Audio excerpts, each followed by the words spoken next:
Danielle Avsorda here from the Cowles Butler Center for Arkansas Studies. Today we're just going to do a short how-to on doing oral history interviews using your smartphone or Zoom. When doing a recording in person with a smartphone, typically we go to the person's home because that's where they're most comfortable. When we arrive, the first thing you're going to want to do is thank them for their time and then see if you can find a quiet space in which to conduct the interview. Get settled and let them know that you'll be there for likely an hour or more depending on the length of the interview, and put all of your devices on Do Not Disturb. Next, make sure that they know that you'll be working from a list of previously agreed upon questions. Once you're setting up your phone, you're going to want to make sure that your phone is equidistant between you and your interviewee. You're going to go into that native voice recording app. On an Apple iPhone, that will be a voice memo. On an Android device, that will be the recorder app. Do a test recording and listen back to make sure that you and your interviewee can both be heard clearly on the recording. Once you start your interview, make sure that you as the interviewer state your full name, the date, and the location of your interview. For the interviewee, you're going to want them to state their full name and age at the time of the interview. If they are uncomfortable with that, then just the date will suffice. As they're telling you their stories, be sure to actively listen. You want to respond and ask questions that are appropriate, even if they fall outside of your outline. Take notes when appropriate so that you can know when to fill in with a follow-up question so that you don't interrupt your interviewee. At the end of your interview, remember to thank the participant for their time and discuss any agreements that you may need signed if you plan to donate the interview to an archive.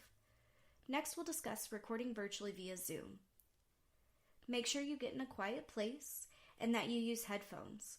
Wireless headphones are fine, just make sure that they're fully charged if they're Bluetooth ones, and make sure that they're connected to your computer properly.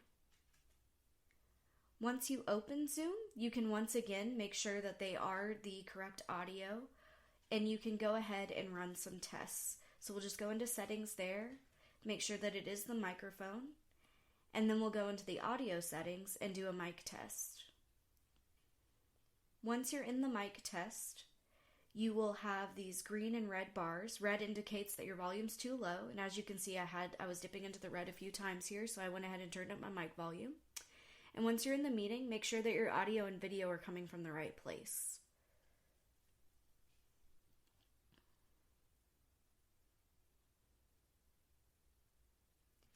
Once your interviewee comes into the meeting, let them know that you'll be recording before you press record within Zoom. This is both a courtesy and it helps to make sure that you don't have to trim as much off of your recording in the back end of editing. If possible, record that to the cloud. You can do that in the settings at the bottom by clicking record to the cloud if you have a Zoom paid account. If you do not have a Zoom paid account, you can save locally.